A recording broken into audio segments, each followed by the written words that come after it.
go. Thomas.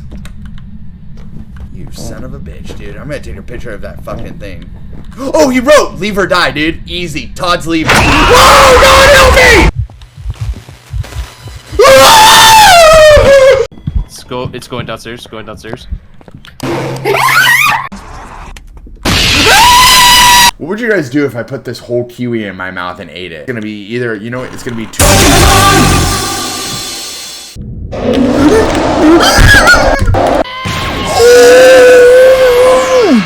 Try listening carefully. Oh, this guy's fucked. Fucking call me Legolas, baby.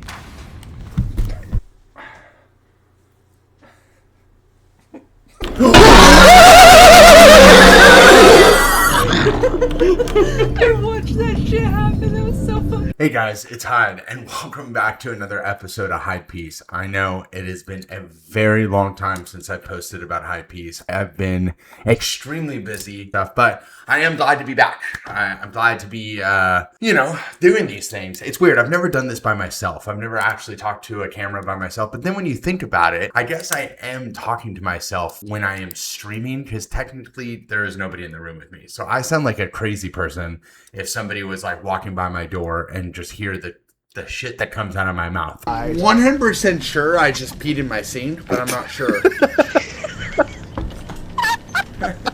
I was just pee-peeing. And like my wife's out of healthy prostate, he didn't check it. I was pretty bummed. When he walked in, I was naked. And he said, you can put your clothes back on. And I said, interesting. And I had my legs over my head too, so... But I definitely wanted to do an episode about myself. Who is Hyde? Who is Mr. Hyde 55? Who is the man behind the hat and the glasses and the good looks? Well, I am here to tell you all about that. Also in this episode, I want to go over an idea that I came up with about retro games or games that I used to play back in the day, where I decided to give it like a report card in some sort of fashion. I wanted to do a thing where was it even good, right? Where I play games from when we were kids and decide whether or not they were good, or if they're still good, or if they were just good for their time, right? So today we're going to talk about BIOSHOCK because I pulled out the old Xbox 360 and I got myself the BIOSHOCK game and decided to play that. And let me tell you, it's a fun game. It's a fun game. And if you know BIOSHOCK, you know exactly what type of game it is and how fun it is and what a classic. Anyways, let's get into it. Who is Mr. Hyde 55? Well, my streaming story is very interesting. In fact, I actually didn't want to be a streamer. It just kind of one day sprouted as an idea, and I've been off and on for quite some time, and then decided to come back full time once I saw, like, I guess my anime content kind of just blow up, right? But let me give you like the start. Where did it all start? So we all went through this really terrible time in 2020 called the global pandemic, the COVID pandemic. And in the pandemic, I really was like, what do I do? I'm kind of bored. There's nothing to do. I was still in college, so I was doing like online classes.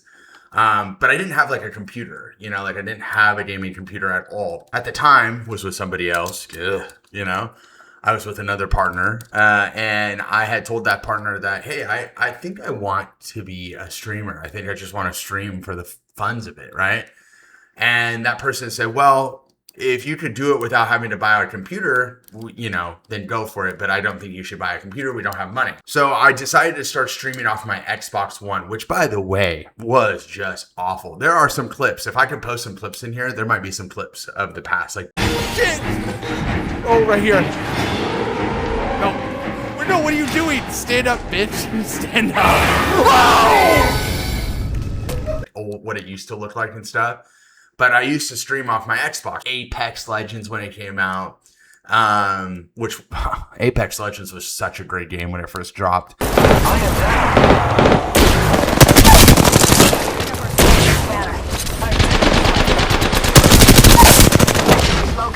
I mean, apparently it's still good. I tried playing it not long ago, and I was absolute fucking ass, dude. Yeah, I decided to stream off of that. I remember I got some viewage when I played like Outlast 2, and then I played Red Dead Redemption, and I'll never forget. I think I had like 5 viewers, and I held like a contest of like, oh, hey, if you want to, if you come to the stream, we'll do a giveaway. It's a $50 giveaway, you know, whatever. And I think I had 5 people, 4 of them were my friends or whatever. And then I ended up giving like a gift card to some random viewer who just came in for the gift card, you know. So I did that for a bit and then I kind of stopped. And then I was like, well, I actually still do want to be a streamer and I still want to do it. So I decided to stream Hearthstone off my laptop, which also I will drop a clip for it. Fuck. But I used to play Hearthstone. If you know Hearthstone, it's just like a card game based around like World of Warcraft and stuff. And it was great. I had a great time. It was fun. I think I had 7 viewers, right? And then that's what I got affiliate from. And I was able to like start making money, start like getting subs and all that stuff. And then I was, you know, if you remember the pandemic and you're from the United States, especially in California started handing away a lot of money. Like I was making quite a lot of money just from being unemployed. Which sounds crazy, but it's true. And if you know what I'm talking about. Those stimmy checks were quite nice. And so I like was making so much money that I was like, I'm going to buy myself a gaming computer. And I did. And I bought a gaming computer and sure enough, I set it up. I got myself a headset. I got myself a mic. And I was spending dough, dude. I thought I was the richest motherfucker in the world, dude. I was like, I'm going to buy all the shit I want. You know, and so I bought all this stuff for streaming. I remember I set it up. I bought a desk. And then I made my background of my wall a comic book wall, which I'll probably, you know, there might be a clip of that as well. But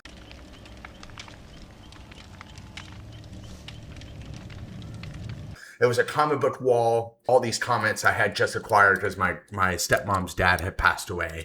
And he left me behind his comic collection. So I was able to take that and make a wall out of it. And it was super sick. I do miss the comic book wall. It was pretty badass. I had like Avengers, Spider-Man, Batman, Superman, you know, all these like crazy comic books. But I ended up getting this computer and I was like, well, okay, well, if I'm going to be a streamer, what am I going to stream? What is Hyde, Mr. Hyde 55 going to stream?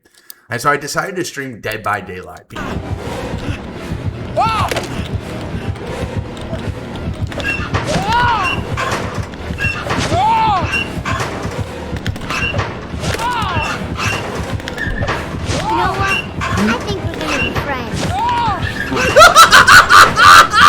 Because I thought Dead by Daylight was the easiest game for me to like play, as well as like I felt like it was the easiest game to like grow in. And also a lot of my friends played Dead by Daylight, so I started doing that. And at first it was like, you know, 3 viewers, 7 viewers, 10 viewers. Like it was growing gradually, but not a lot, right?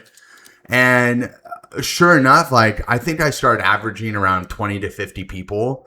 And I created this like small community of people that I'm actually still friends with. In fact, some of them were in my wedding, actually, which is pretty crazy. Shout out to Zach, Tater Tot Hot Dish. But yeah, like I did that for a while and I loved it. And streaming was like a fun thing, especially during the pandemic when like the world was kind of going through shit and it was a way to kind of like take your mind off of everything as everything was going to shit. But I had a great time and it was a great experience and I met a lot of people.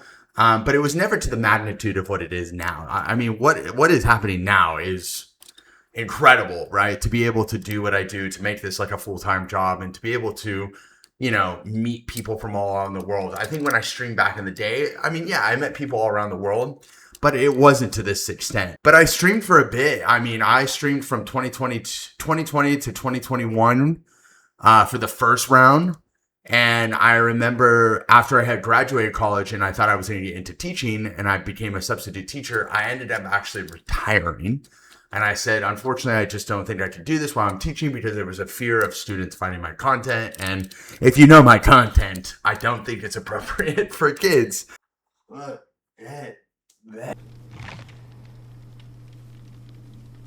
I had to stop.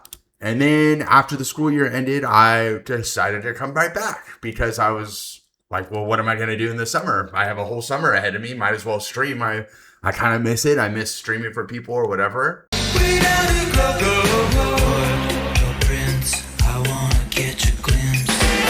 And then I went through a really bad breakup. In the middle of that return was with somebody for 6 years. It was pretty bad. Not to get too into it.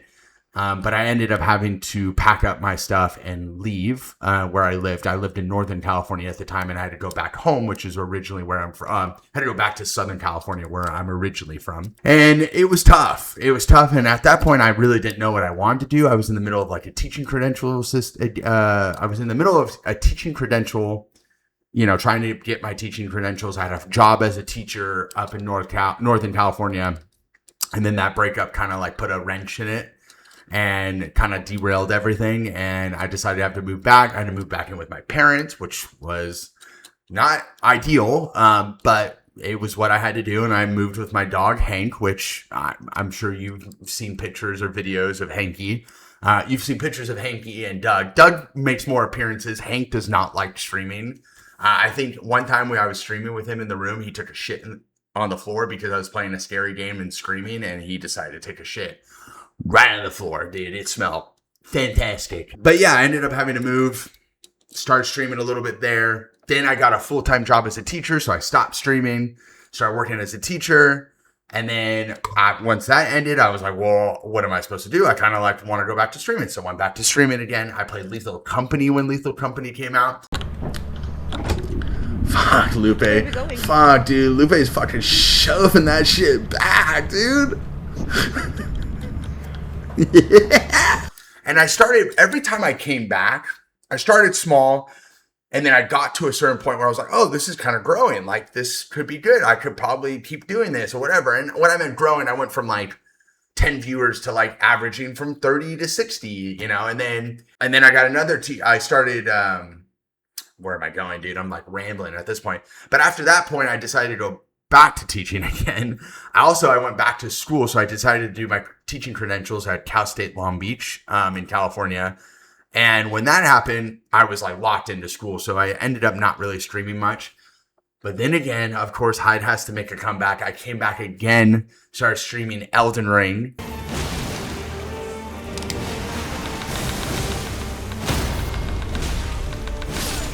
Yes! Oh my god! Yes! Was an Elden Ring streamer, which that was might be the first time I thought I could potentially make this full time.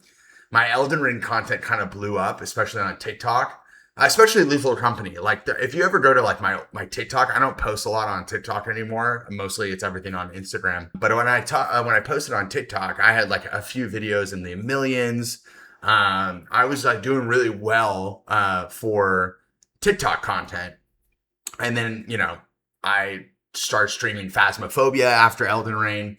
Oh. Oh my god. Moving and grooving, dude. We're getting the fuck out of this place. No. And then saw kind of like a dip. And then once I graduated with a credential, or once I got my, started student teaching, and then I graduated with the credential, I kind of just stopped streaming in total. I stopped posting on TikTok, stopped doing pretty much everything because now I was like, I want to be a teacher. Even up to the point before I posted that video of me being a One Piece, I was like, hey, I hate One Piece. One Piece is the worst, but I'll watch 50 episodes. I always wanted to be a teacher. Being a teacher has always been something I've always wanted, loved history. I always wanted to teach history, but I also love working with kids. And I had great experiences working with kids. My first experience in Northern California, I worked as an English teacher, which is like the worst thing they could have done, but they needed a teacher because the teacher decided to abandon ship on day one. So the kids had subs every single day up till I got there, which they start school in August. They didn't get me until November. So the classroom was pretty dysfunctional, but I was able to go in there, and it was probably one of my greatest experiences, like one of the greatest. The next time I got a full-time job, it was when I moved back to LA, and I worked at this school near the LAX, and it was an amazing experience to the point where I truly cared so much about these kids. I grew so many relationships with them, made huge impacts. Not only did they make I made huge impacts on them, they made huge impacts on me. And I will never forget, like, when I had to leave because their teacher was coming back, I like really got emotional, and a lot of the kids got emotional, and it was pretty sad. And then once they were in 10th grade, when they graduated, I got a call because the school said that the kids were asking if I could come to their graduation. And I ended up going to their graduation when they graduated, and seeing them all graduate and all like grown up was like one of the greatest things any person could ever have, you know. And so, yeah, like I that feeling was like a high that I always wanted. I always wanted to make an impact on kids. I always wanted to teach kids about history. I wanted to teach them things that would make them just understand the world in a better way, right? Away from the traditional way of teaching history and stuff. And I felt like that was my job, and I was really getting good at it, and I was really starting to really enjoy it. And then I got put into a really bad classroom. The teacher actually hit another kid. And I won't say like where I was teaching or whatever, just for confidentiality, but like the teacher hit a kid. We found out that the teacher was teaching kids just like really inappropriate things, like clouds were fake, that the Holocaust was not real, just like horrible things, right? And I came in there, I tried to clean it up, I tried to make it better, I tried to teach these kids like real content, tried to get them on track, and it was really bad. I mean, I think this was like one of my worst experiences, and I really suffered there mentally to the point where I was telling my wife, like, I don't know if I want to do this anymore. And it really breaks my heart because like my whole life I've been working to this point to be a teacher and to get to here and then deal with the problems that I had at the school. And it wasn't just the kids, it was the administration and the other teachers. Like, it was a really toxic environment that I had to deal with for day after day after day, to the point where it was mentally hurting me. And then when the school year ended, I thought, well, I put all that work in at this school. I put all that work in at this district, that the school was going to hire me. You know, they have to hire me. There's no way they would bring this guy back who hit a kid and taught all these like terrible things or whatever. And they did. They brought him back. I didn't get a job. I applied to all these other schools and stuff. I worked really hard. I called all the districts. I called all the high schools. You know, I tried to hit up the teacher I student taught with and see if there was a way he can put a word in for me, but there was nothing. And it sucks because I didn't get a job. And I worked really hard. I went to school for a very long time. I, pushed myself late nights to do research papers and create lessons and all these things, and showed up on time every day to work and all these, like, just to make some sort of like notice, and I didn't get it. And it was really bad. And I'll be honest, like, I talk a lot about myself. It really fucks with me. I told my wife, I was like, this is not good. Like, I don't know how I'm going to deal with this. I don't know what to do. I don't have a job. My, money's running out. Like, thankfully we live with her parents, but like, it was getting to the point where it was like, what would I do? And I'll never forget. And I'm so thankful for Adam. But Adam said, why not make a video of you saying you hate One Piece, but you're willing to give it a shot? And I guarantee it will blow up. And I was like, I don't want to watch One Piece. I don't want to watch anime like that. Like, and I'm not saying I was a hater to anime and stuff, but I was like, I just don't think this is for me. I don't know. I also don't want to poke the bear, if that makes sense. But he was like, dude, just do it. Just do it. And then when he first told me that, it wasn't like I did it that day. I waited for like a bit. I was like, I don't know. I'll think about it. And I'll never forget, like, I went to the gym. I was like sitting there. I was like, man, I was still applying for teaching jobs, not getting it. And I was like, maybe I'll just post something and see what happens, right? Maybe I'll post and we'll see if we get a bite, right? Well, I remember I didn't post it on Instagram first. I posted it on TikTok first. And when I woke up the next day after posting that video of me saying, I hate One Piece is ass, whatever. I woke up the next day and it was like at 100,000 views or some shit. And I was like, whoa, what the hell? And it was like comments of people being like, oh, you're going to regret this, dude. You got to watch. You need to watch One Piece. And I was like, what the hell? And I was like, all right, well, I guess I'll watch One Piece.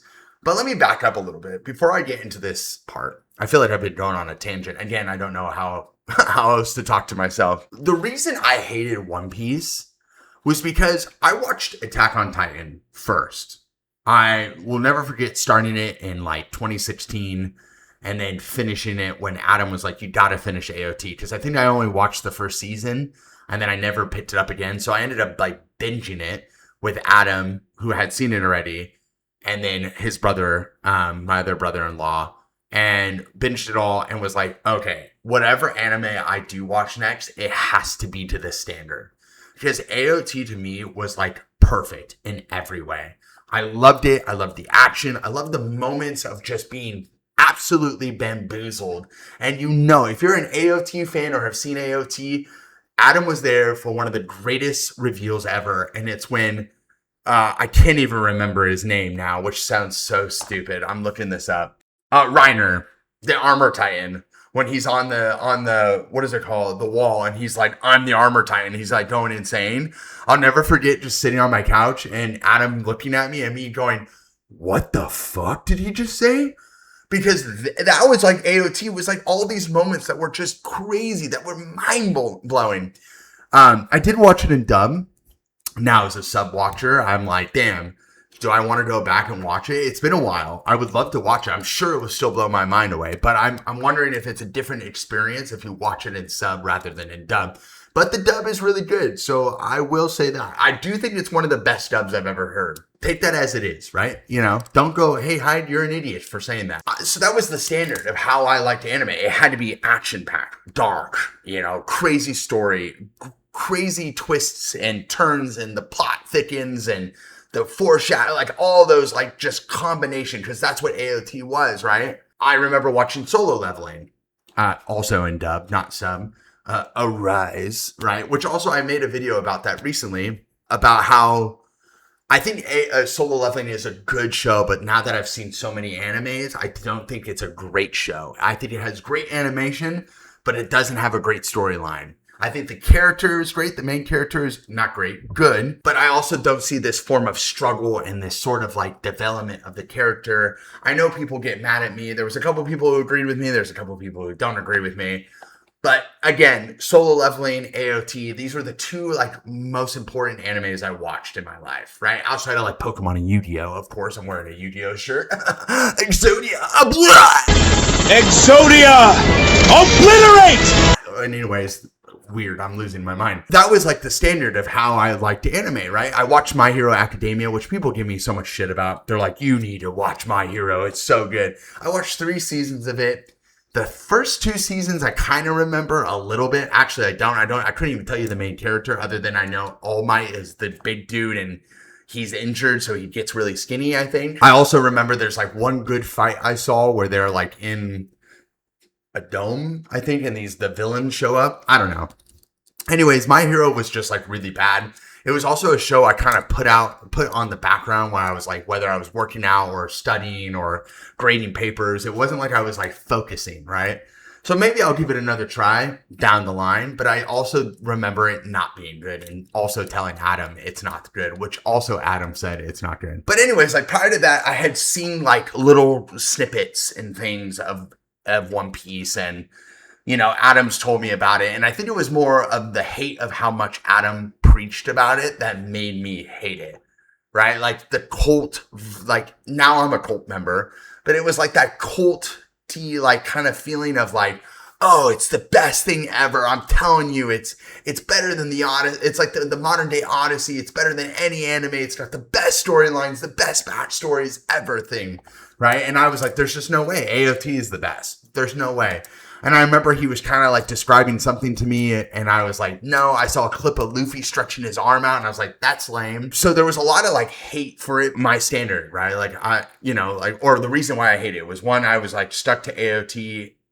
That was like one of the best storylines, to this like nonsense that Adam was spewing, right? This like crazy propaganda, crazy like, you know, oh my God, it's going to change your life. I've never cried this hard, whatever. So I made the video. I said, okay, I'll fucking do it. I'm not doing anything right now, Let's see what happens. I did not think that video would give me the platform I have today. I did not think that I would get here and make that video would give me, one, a full-time job, two, get the opportunity to stream and create all this content and be able to meet all of you, all of these like people around the world, which is like the best part. I love telling people that, about all of this. But I'll never forget, like the moment that video took off, I was like, okay, well, it's time to watch. So I started watching. And I'll be honest, the beginning of One Piece was not like catching me. It wasn't bad. It was really goofy. And then like, I remember people's comments saying like, you're going to miss the goofiness later on, which by the way, especially an egghead, like if you were to tell me some of the shit that I would have, if you told me at the start of this journey that I would see the shit that I see down the line, I would have thought you're fucking insane. You know what I mean? I would have thought you are insane. And then as I slowly went through the show, I think we see Shushu get hurt, and I think I teared up a little bit, not like crazy. And then I remember we met Usopp, and I was like, not a big fan of Usopp. But I love Captain Kuro. If you've been here since the day one, you know how much I love Captain Kuro. I thought Captain Kuro was the best villain ever. I was wrong. But yeah, as the show progressed for me, the more and more I fell in love with it. And the more and more I was very glad that I made the decision to do this, right? And throughout this entire journey, it's been amazing. One Piece has truly changed my life, and it sounds dramatic because you're like, how did a show change your life? And I remember people saying that to me too, because I think I made a video months ago, maybe even last year, where I said, hey, tell me what One Piece means to you. And a lot of people shared that. And also I would love to know now in the comments, like, how did One Piece change your life? Or what does One Piece mean to you?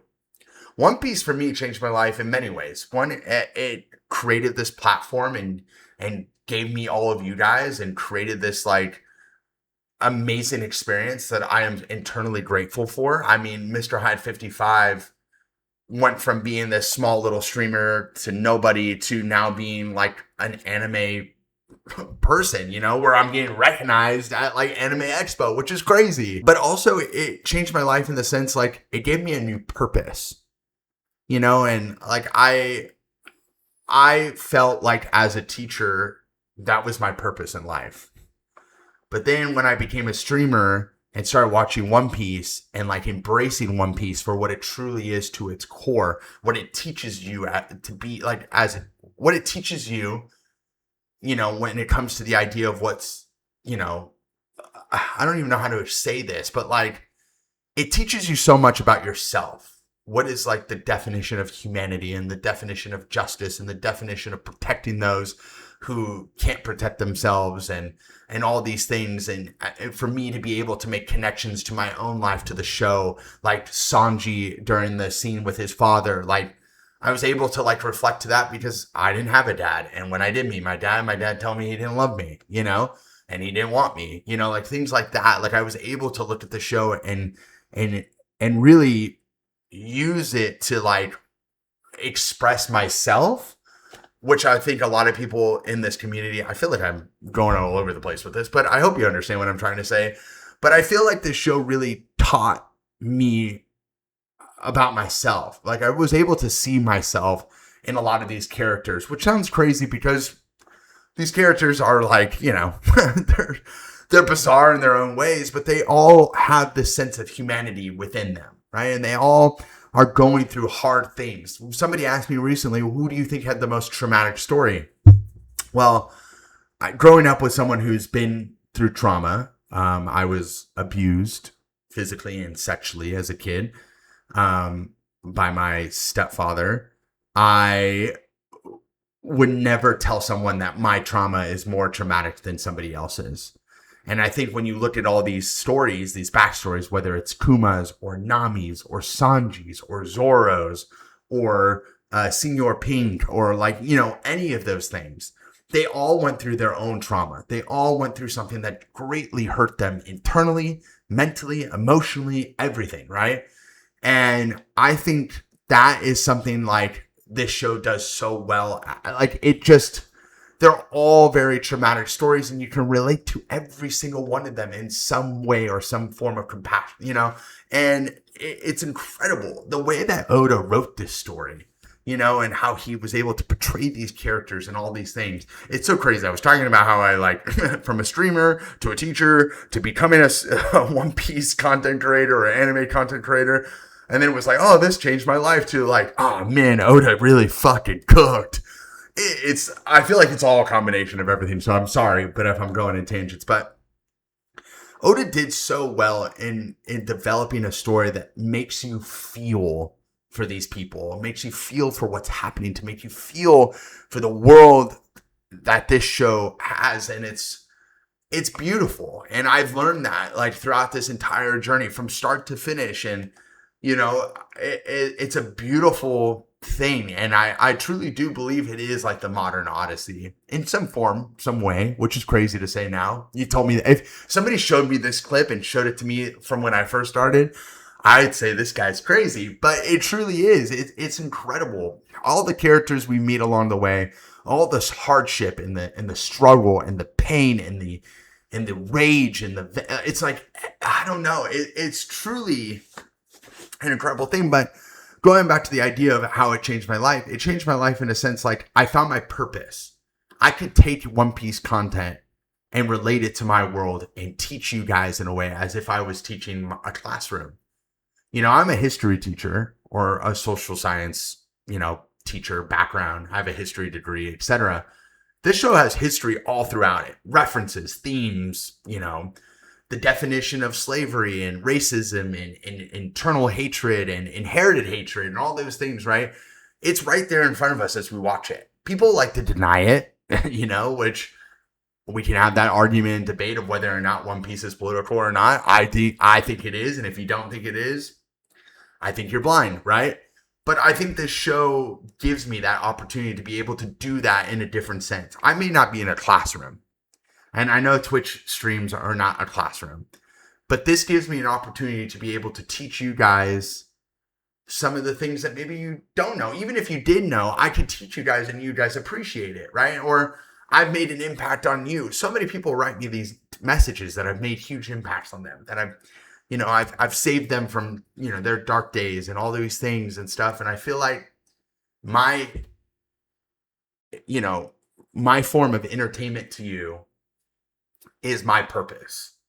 You know, my way of making you smile. If I can make you smile or laugh or teach you something, I feel like I'm in the place I need to be. If that makes sense. I don't know if I actually explained that really well, but I hope I did. And that is truly the beauty of all of this. That's what One Piece did for me. It gave me a platform where I could take this content, obviously react to it, but also express what I'm reacting to, express my feelings, my internal thoughts, my opinions, my view on what is happening in this fictional world and somehow connect it to our world.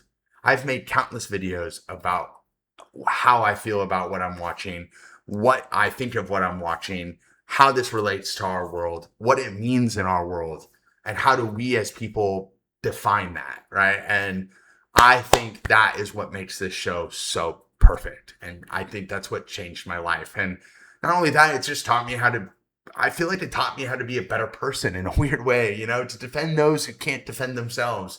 Luffy comes into every situation willing to put up his hands and arms and fists and fucking beat out anyone if it means protecting those who can't protect themselves, who don't have a word. And I feel like that is something so special about this show. And it's incredible. And I love it. And I am very grateful for it. And we've gone through 1,000-something episodes. Where we're currently at in the show is crazy.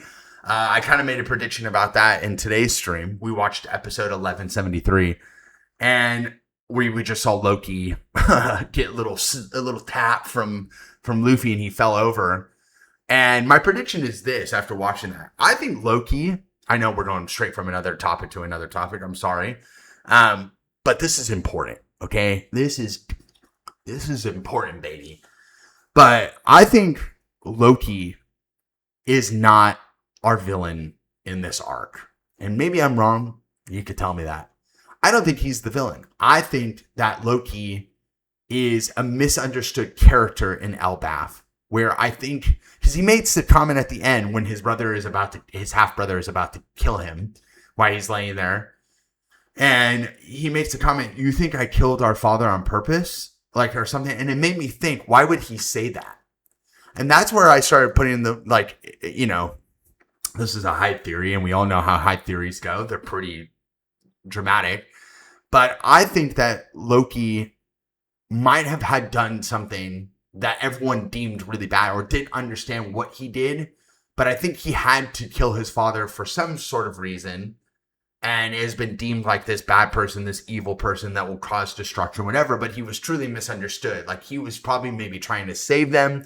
Something must have happened. I don't know. But I think it's a misunderstanding. I think Loki is going to end up helping us, the crew and stuff. And he's going to save Elbaf from what actually is coming, which I do think it's what are they? The God's Knights or the Celestial Dragons that came with Shamrock, who, by the way, if you were there when I made myself look embarrassing when I thought Shamrock was Shanks with his arm grown back and no scar, I'm sorry that you had to see that. But yeah, I that's my prediction on that. I don't think Loki is bad. I think Loki is going to save Elbaf. Or he's going to, I don't know. If he fights Luffy and this turns he actually is the villain, then I don't know. Maybe I'm an idiot and I should never do predictions. But I might bring the whiteboard out next time we watch another episode. But yeah, streaming anime has been great. We've been running into some issues lately, which has just been, it's been tough. I'll be honest, and I don't want to sound ridiculous, but streaming it's a tough job. And I know there's other people who are doing harder things out there or doing, they're saving people, or they're actually, they're teachers or whatever they may be, cops, firemen, whatever, right? Nurses, doctors. But it's tough because, I want to make sure you guys are entertained, and I'm trying to post as much content and stuff. And I think one of the biggest struggles as a streamer, and I'm sure a lot of people get this too, especially when I was talking like Shay Rachel about this, who's also a content creator who also just got partnered recently and is also trying to grow in her space and stuff, is, there's a lot of pressure from people in the comments. There's a lot of pressure from followers and viewers to do more, right? It's kind of like this entitlement thing of you should be doing this. And why are you I'll never forget when I was going on my honeymoon, somebody complained about it. Or somebody, if I post something that's not what they want, they'll comment on my video, which I find so annoying. If it's a video that's not what you want, why are you commenting on it? Obviously the video is coming, and this is not everyone. This is a small percentage. It's the minority of the group. It's the minority of people who just feel like they want to complain. This is not the majority of everyone, right? But it is stressful, and especially when you're watching your followers disappear, or all these things, you're kind of damn, is it my fault? Am I not as entertaining, or what's the problem? We saw we saw a massive drop in Patreon followers and Instagram followers and Twitch followers when I finished One Piece. Which is kind of sad because it's well, you were just here for that. You weren't here for me. You were here for One Piece, which fair. If you're not into anything else, that makes total sense, right? Go find somebody else or whatever. But it just sucks because it's oh, I really wish you would like me, not just, or both, But it's okay. It's just stressful, because I just want to make sure I'm entertaining you guys. I want to make sure that you're getting everything you want, as well as I'm enjoying it too. And I am, and I'm enjoying everything that we're watching. Of course, I've watched way too many anime, and we haven't finished most of them. But it's hard because it's all so good. And some days I'm damn, I just want to watch this all day. Or some days I'm damn, I just want to watch that all day. And if I choose to watch that, we should just be okay with it, And maybe I just care too much what people think or say, and that's just my own thing, the struggle of my life. But it's definitely, it's tough, and a lot of people tell me to ignore it, but, when your DMs are full with people bitching and complaining, it's quite hard to ignore them. But I'm doing my best. We have the bans that have happened recently, so it's kind of deciding what's the next route. I've been reaching out to other content creators to see how they do it or what their recommendations are. We might have to go full time on Patreon, or we do Twitch and we still risk it. It's just, it's tough, dude. It's a tough situation. We also had just a really horrific hacking attack that attacked our Discord during a live stream, which again, it's just shitty, that people do shit like this. It's just shitty to think that there are people who want to just cause pain and hurt people and post things that are really vile and graphic. And that unfortunately happened to me yesterday during a live stream. Our Discord was hacked and we got a raid bomb, which pretty much dropped, not to get into detail, but some graphic, gory mutilation and sexual content in a very mass quantity, to the point where we had to shut down Discord and we had to do some deleting and stuff. And I saw some things that I didn't want to see. I know some viewers saw some things that they shouldn't have to see. And I'm really sorry. It's not, I know it's not my fault, but as like the leader of this crew and the captain or the sensei, however you want to call me, it's my job to protect this community, and that's one of my things I've always stood by. And I will always stand by that. My community is my family and I should be the ones to protect them. And I should have stopped this, or the system should have picked it up and prevented it, but it didn't. From there on out, we are working on it to better protect Discord and stuff. But outside of that, we've just been running into issues and it feels like I haven't been able to catch a break, which is also causing stress. But we are making it work one way or another, and we'll continue this, and I'm having the best time ever. Even if it seems like I'm stressed out on stream or if I feel disappointed or whatever, I'm truly having the best time, and I'm trying my best. And I really just want to put out there that I appreciate everyone who shows support, who has taken a chance on me, and who has taken a chance on my content, and who always shows up regardless of what I'm watching, streaming, or doing. You guys are truly the greatest things, and you make this so much worth it. And I appreciate you guys. So thank you. But back to the anime concept. We're done with all that little, segment. I think anime is my whole life now, if you couldn't tell. But I love it. I mean, we're currently watching Naruto. We just did 30 episodes of Naruto, which, by the way, Naruto is crazy, guys. We just finished, we're in the Chunin, and I probably said that wrong, the Chunin exam number 2, where Orochimaru shows up, and holy fuck, dude, that is insane. I mean, also, too, my whole life I thought Naruto was a child show, and I keep saying that, and everyone keeps reminding me how stupid that is. But and that it wasn't a child's show. It's just weird because growing up, I was shocked. I was like, oh, everyone's a Naruto fan from middle school to high school, whatever, right? Now thinking about it, I'm like, how did your parents allow you to watch this? Or did they not know? But it is dark. It's violent. It's hilarious. It's got some pervy and sexual, things there. Not as crazy as I thought it was going to be, but it's there. But it's pretty dark. It's a very dark show. I mean, we have already multiple deaths and we're only 30 episodes. The first death in One Piece was, I want to say, Nami's mom was the first death we witnessed in One Piece, right? Or at least we saw someone die on camera. Like that.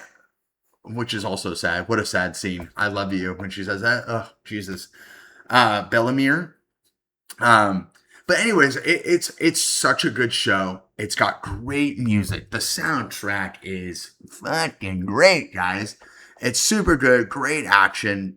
One of my favorite scenes. It's the scene where Sasuke throws a shuriken, and I probably said that wrong too because I can't pronounce anything, a ninja star, and then it goes past Zabuza where he jumps over it, and then it transforms back and it's fucking Naruto. And that scene, if you were here when I saw Kuma or Luffy dodge the pacifista in Sabaody and I fucking paused and screamed, that was that scene for me in Naruto. It was so good. And the animation for early 2000s, phenomenal.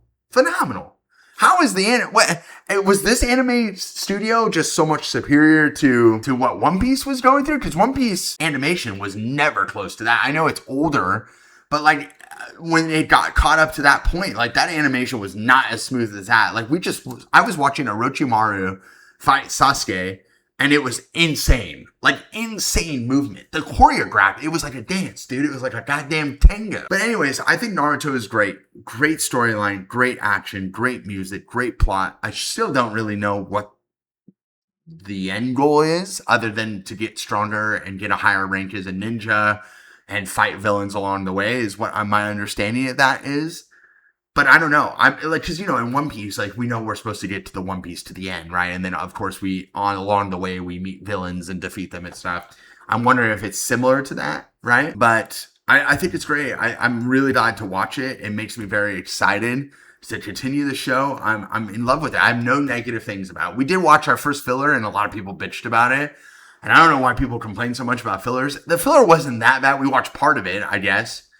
And I know part of it is a recap. But, I mean, a filler is a filler. You know, I don't know what the hate is. I'm new to anime, so maybe I'm just not used to that much filler. I'm also not watching week by week, so I don't understand. If I was watching week by week, maybe I would feel like you guys did.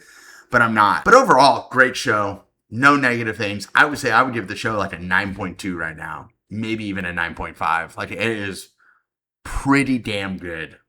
Pretty damn good. Oh, and also, after we finish this and we watch Shippuden Naruto, we will then be watching Bleach, which is going to be our big next anime. We're going to do the big three. But I also was watching this thing recently. The new big three, is it My Hero, Jujutsu Kaisen, and Demon Slayer? I saw like an anime feud, and I think it's like a show or something on YouTube or whatever. But they did that, and they said the big three is Jujutsu Kaisen, Demon Slayer, and My Hero Academia. Is that true? Or am I don't know. Let me know in the comments. But outside of that, like, I'm enjoying every anime I've watched. We did watch one episode of Black Clover, and everyone gets really mad when I say this, but I did not like it. But it was one episode. A lot of people really want to watch it. I hate the fucking voice actor. Somebody told me to chill out, and I was like, nope, this voice actor is pretty bad. But I will definitely give it a shot later on. It just will be a bit till we get back to it. There are so many other animes I really want to watch, but we also have to get through what we're watching currently, which we are almost done with Full Metal Alchemist Brotherhood, which, by the way, it's one of my favorites, but I don't know why I'm lagging on it. We have Demon Slayer, which is probably really close to top. I would put Demon Slayer number 3 on my favorite animes. I feel like there is not a bad episode I've seen in that show. That show is awesome. And the fact that people bitched about it, I don't get it. I think it's forced hate. Is what it is. I was having this conversation with somebody at a wedding I was recently at, and they said that those people forced the hate. I think Demon Slayer is so goddamn good. Those 3 main characters, Inosuke, Tanjiro, and Zenitsu, are phenomenal characters. Their relationship and their dynamic is absolutely perfect to a T, right? Not only that, the storyline is phenomenal. It's dark. It's got great sound effects. I mean, the best sound effects I think I've heard so far in this show, in any anime, right? And it's got really good music. I mean, Mugen Train. So good, dude. I think it's really great. I think the story is deep. I don't know why people complain it's not. Of course, everyone's opinion is their own opinion. But I think it's phenomenal. I think it's a great show. I think it's got everything. It's got everything I like. So I have nothing to complain about it. I used to think Jujutsu Kaisen was that good, like number 3 for me. But I think Jujutsu Kaisen moves down a bit for me. One being season 3 was so fucking complicated. The calling games made no sense, brother. No matter how much I was talking to somebody at the wedding I was recently at, and they were saying the same thing. They had to pause. They had to, it was, my physical therapist actually was the one who was telling me this. And he was saying, no matter, I read the manga and I read it and I still didn't understand it. And I was like, dude, why did they make it so complicated? But the action in Jujutsu Kaisen is also really good. So, I don't know. I feel like I'm watching a lot of peak. I'm very excited to continue the ones I've started. I know I definitely want to get back to Vinland Saga. I know I really want to get back to Hunter x Hunter. I know JoJo is a very big one that people want me to watch. I definitely want to finish Full Metal first and then Demon and before I open it up to anything else. But yeah, I mean, I'm enjoying anime. It's definitely opened up a door for me that I don't think I never thought I would ever be here to be able to do these things. And I think it's great. I think it's absolutely great. And I'm having the best time doing it. Minus all the hiccups that we've been dealing with recently. It's been phenomenal.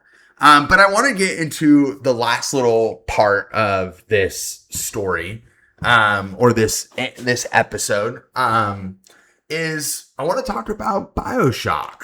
Now, I don't have any clips for you, but I'll probably pull clips from the internet. But I recently got an Xbox 360 because this fear of physical media is disappearing, and physical media for us, especially if you're in your 30s or even 20s, you know how much physical media means to us when we were kids, waiting at midnight to get the new Call of Duty or Halo or Gears of War or whatever it may be, the new Pokemon. Physical media has been our life, our entire life, as long as video games have been alive, right? And growing up, especially growing up, being able to buy a game from GameStop and stuff. I was recently talking about this, I think on stream, about how I used to go to GameStop and you pick up your game. They're like, hey, would you like to pre-order a game? We have a list of games coming out. And then you could pay $5 to put a reserve on it. And then when the game drops, they'll call you and you come and pick it up. That was a memory that I remember having. And I feel like kids today won't know what that feels like. And I feel like digital media, as great as it is to be able to download a game on the go, why get rid of physical stuff, And I like to be able to have a case like this, to be able to open it, and the game's not in here because it's in my Xbox, but you have the manual, and all these things. How many people actually opened up the manual and read it? You know what I mean? I think I opened up a few when I was growing up and stuff, but I mean, to just have it in your hand, to be damn, I remember this game, I'm going to play this, was so good. And to think that they're going to get rid of that pisses me off. So I ended up getting an Xbox 360, and I bought way too many games. I think I now have over 50 games. I thought, why not go through these games, play them from start to finish, and then do a rating on them. Were they good for their time, or are they still good today? Right? Am I still having the best time playing it, or was it just good because I was a kid, I didn't know anything? Because now as adults, we're veteran gamers, and we've played enough video games to know when a game is good and when a game is bad, and we know what we're looking for when we play games. We should. So I decided to do that with BIOSHOCK. I remember playing BIOSHOCK as a kid, and I'll never forget. I actually rented BIOSHOCK from this rental place where you actually go up. It was the first time you could use digital touch, and it was there was no workers there. You walk in, there was a screen. You would go through the list of games they had, and I remember there was a BIOSHOCK. I saw BIOSHOCK, and I was like, I'm going to play that. I want to play that. So I rented it, and I'll never forget. First of all, I was scared shitless is what I meant to say. And it was great. I mean, I remember it vividly as it can't speak, see? Vividly as a kid, just exploring Rapture and going through these these really well built rooms and designs, and to kind of see the grandeur of what Rapture is, as you go through and you're fighting splicers and all these crazy things, and you're running into big daddies and you're whatever, right? And I remember playing that as a kid. I even remember playing it at a friend's house and being scared. I remember there was this one scene where you walk into a lab room, and the fog comes in so you can't see anything. And I turned around, and there was a guy standing behind me with a wrench. And I remember screaming, and I think I just shot him with a shotgun, whatever. But BIOSHOCK is so, I remember it being so good. So when I started playing it, I was like, ooh, is this going to still be good? I haven't really played an adventure game in a very long time. So and I don't really like adventure games now. So I was like, am I going to get bored of this? Am I going to not like it? But I felt the moment the game started, the nostalgia hit in. You're on a plane, right? Imagine this. You're on a plane. You're sitting there. You're reading through something. The plane crashes into the middle of the ocean. You're now swimming. There's debris everywhere. And sure enough, there's a goddamn tower being lit up by the moon. It's the entrance to Rapture. That scene right there immediately drawn me in. I was like, holy shit. This is bringing me back to my days, dude. And then you go down, you go into that little ship, and it shows you like Rapture. And by the way, this game came out in 2007. The graphics in this game, guys, for a game I don't know what they were doing in 2007, but I remember a lot of games being really good in 2007 and the graphics being absolutely incredible. This game right here was that. I was like, I was going through this game, I was shocked by like, I know they remastered it later on, so I haven't played the remaster, so I don't know how much better it looks. I imagine it does. But this almost didn't need a remaster. I thought it was perfect to like a T for that time period. I would even say this game could even hold up today if it released that way. Maybe some people will complain like the graphics are a little like whatever, but I would say the graphics are pretty damn good for a 2007 game. I would say it's better than most games I've seen today. But overall, it was great. I mean, and as you go through this story, a lot of memory just hits me. Like fighting splicers and the main story when you're talking to Atlas, and then you find out at the end what happens, the little bamboozle, if you catch my drift. You go and smack Ryan in the head with a golf club, and sure enough, Atlas is your enemy. Spoiler alert. But that I remember as a kid being blown away by that. I'll never forget when I found out that Atlas was not really Atlas. I was like, no way. I was like a fat kid with curly hair. I was like, no fucking way. And then being able to play that again, I said the same thing. I was sitting next to my wife and I was like, no fucking way. And my wife was like, what? And I was like, dude, we just got fucking fooled, dude. I've been doing all this shit for Atlas. I just been doing all this shit for Atlas for like 2 days. And now he's betrayed us. It was so much fun. So overall, I wanted to report this like a report card as, graphics wise, I would give it a 9 out of 10. Storyline, definitely a 10 out of 10. I think it's a phenomenal story from start to finish. I think if it's the first time you've ever played it, it's got everything you want. And if you're a Fallout person and you love that like aesthetic, that like 60s, 70s vibe, the Cold War kind of, the music and all that stuff, this is just like that for me. And it hits like a nice little, ooh, I love this. Yeah, it's great, right? So storyline 10 out of 10. Graphics are like a 9 out of 10 for me. I think that's what I've said so far. I would say the mechanics, the gameplay of it is a little clunky. I don't know if it's just me. I know I'm not great at video games. You've all told me this. But there was moments where you'd be moving around and it felt very clunky when you shot. Like sometimes I would have to stand still to shoot someone. I couldn't like kind of move and shoot, which again could be a skill issue. But I would say it does feel a little clunky compared to some games today. There's not that smooth, feeling to it. You're definitely moving around and stuff. And I don't know, you could correct me if that's just me or if you felt the same way. So I would give that maybe like a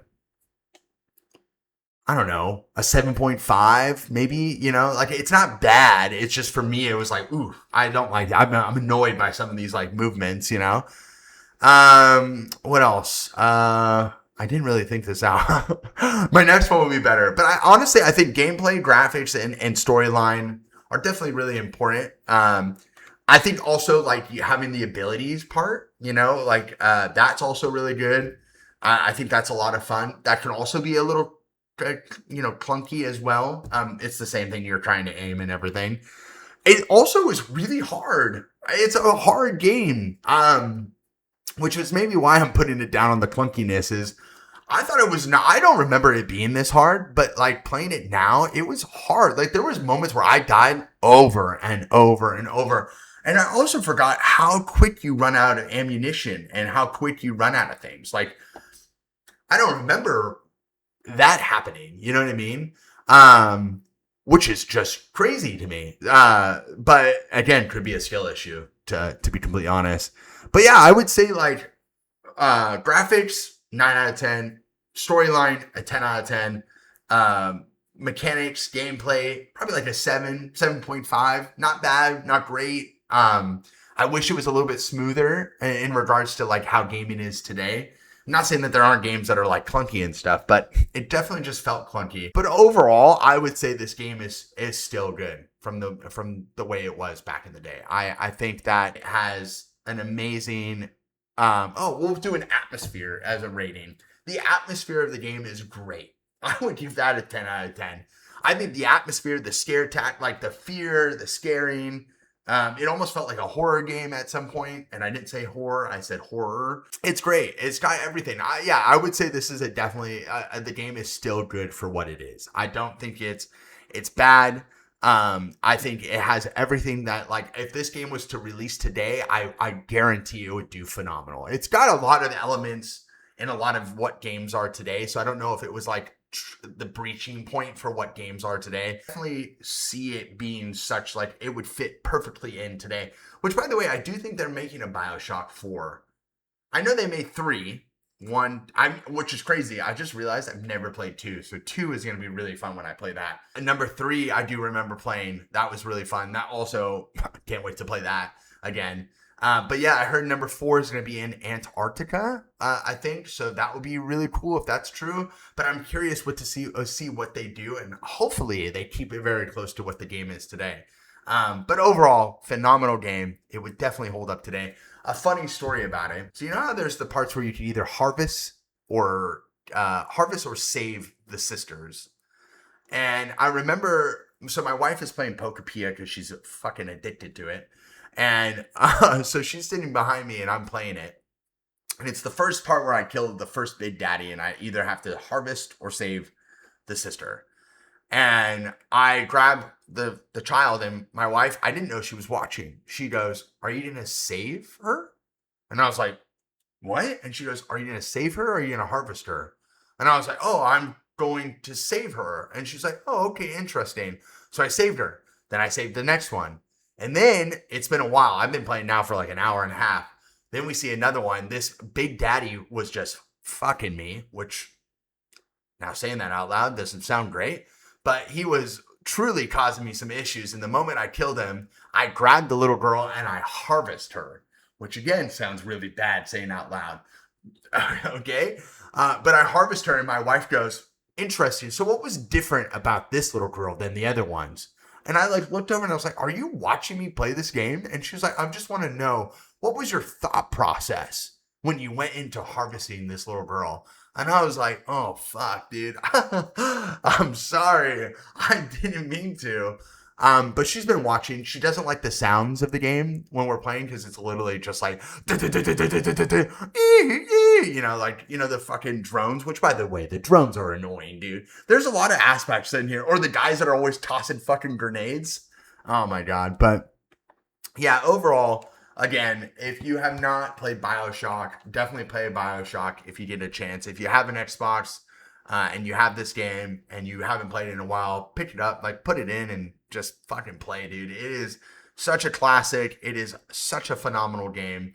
I am very glad that I was able to do it and play through it again. It really brought some really good memories to me, and I really want to continue doing this. I guess you would call this segment, "Is It Even Good Still?"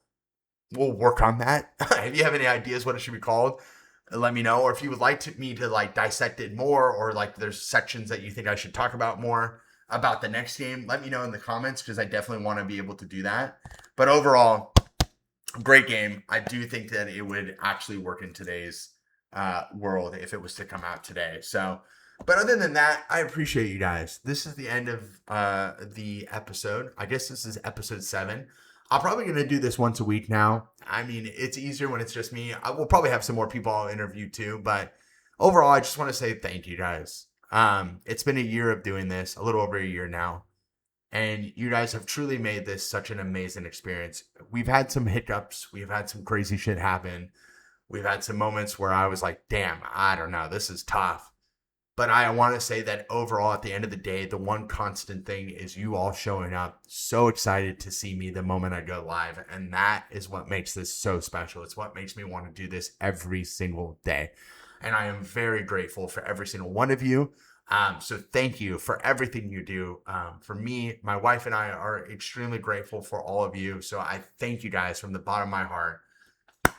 I will twerk for you to the end of my days, baby. I love you guys so much. Thank you for listening. I can't wait for the next episode. And I'll end it like I always do with each stream, baby. Like I always say, good night, good evening, good morning, wherever you are in the world. I love you guys with all my heart. Thank you guys for making me the best captain ever, or making me feel so loved as your captain, as your sensei, as your twerkulator. But yeah, seriously, thank you guys from the bottom of my heart. And on the count of 3, 1, 2, 3. Bye.